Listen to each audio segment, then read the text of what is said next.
What if the most powerful impact you could make wasn't in starting something new, but in strengthening what already exists? What if real leadership isn't just about speaking, but about showing up again and again? And what if the quiet journey back matters just as much as the bold journey forward? After the chaos in Ephesus settled, after the shouting stopped and the crowd dispersed, Paul didn't rush ahead to something new. He turned back. Not backward in failure, but backward with purpose. He called the disciples together, encouraged them, strengthened them, and then he said goodbye. That moment matters, because Paul didn't just plant churches and leave them behind. He invested in people. He built relationships. He cared about what happened after the initial excitement faded. And then he began a journey, not to start fresh, but to revisit. He went through Macedonia, traveling from place to place, not with urgency to prove something, but with intention to strengthen. Scripture tells us he spoke many words of encouragement to the people. Many words, not just a quick visit, not just a short message, but time spent, conversations had, lives supported, faith reinforced. Because encouragement is powerful. It doesn't always make headlines. It's not always dramatic, but it keeps people going. It reminds them they're not alone. It gives strength when things feel uncertain. Paul understood that. He knew that building something is only part of the mission. Sustaining it is just as important. So he moved through Macedonia step by step, strengthening believers along the way. And then he arrived in Greece. He stayed there for 3 months. 3 months of presence, 3 months of teaching, 3 months of investing. But once again, danger appeared. A plot was formed against him by some Jews. Plans were made, intentions were hidden, but Paul became aware of it. And instead of pushing forward into danger blindly, he made a wise decision.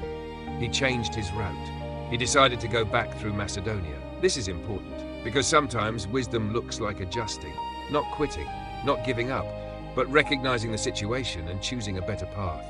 Faith is not reckless, it is guided. It listens, it discerns, and Paul did exactly that. He adapted, and he continued. He wasn't alone on this journey.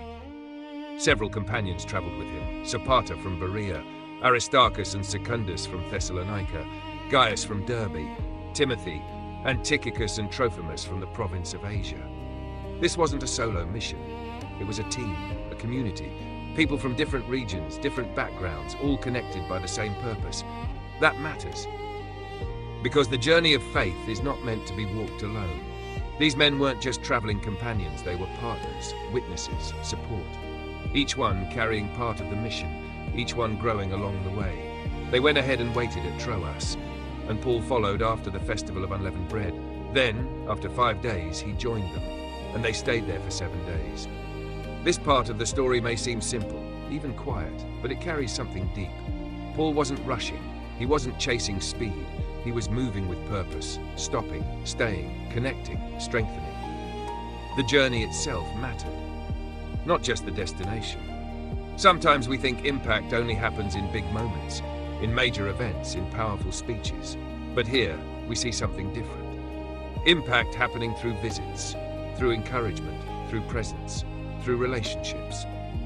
Paul's journey through Macedonia and Greece wasn't about starting something new. It was about reinforcing what already existed, helping believers stay strong, helping communities remain grounded, helping faith endure. Because starting is exciting, but continuing is where the real work happens. And that's where many struggle. It's easy to begin with passion, with energy, with excitement. But over time, challenges come, doubts appear, pressure builds, and that's when encouragement becomes essential. Paul didn't just care about conversion, he cared about endurance, about growth, about stability. He knew that faith needs to be nurtured, strengthened, supported, and he was willing to travel, to invest time, to be present for that purpose. This raises a powerful question. Who are you strengthening? Who are you encouraging? Who are you showing up for? Because sometimes your role is not to start something new, it's to support something already growing, to be there, to speak life, to remind someone they're not alone. Paul's journey also reminds us of something else: flexibility. He had a plan, but when danger appeared, he changed direction. He didn't see it as failure, he saw it as wisdom. And that's important, because not every change is a setback. Sometimes it's protection, sometimes it's guidance, sometimes it's the right move. even if it wasn't the original plan. Life doesn't always go exactly as we expect. Paths shift, situations change, but purpose can remain. If we stay open, if we stay aware, if we stay willing to adjust. Paul didn't lose his mission when he changed his route. He continued it, just in a different way. And along the way, he built something deeper.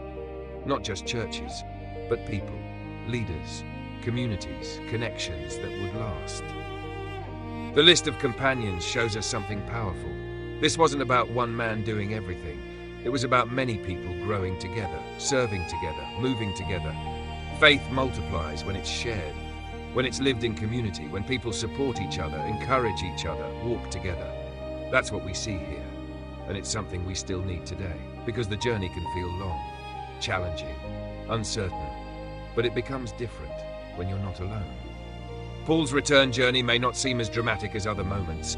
No riots, no miracles recorded here, no major confrontations, but sometimes the quiet parts of the journey are the most important. Because that's where depth is built, where relationships grow, where strength is renewed, where faith becomes steady, not just exciting.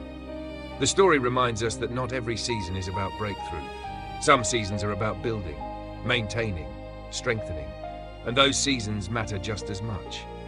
Paul didn't overlook them. He embraced them. He made time for them. He valued them.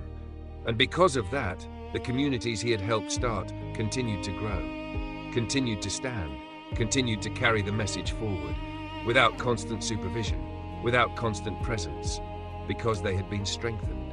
That's the goal. Not just to start something, but to build something that lasts, something that continues even when you're not there.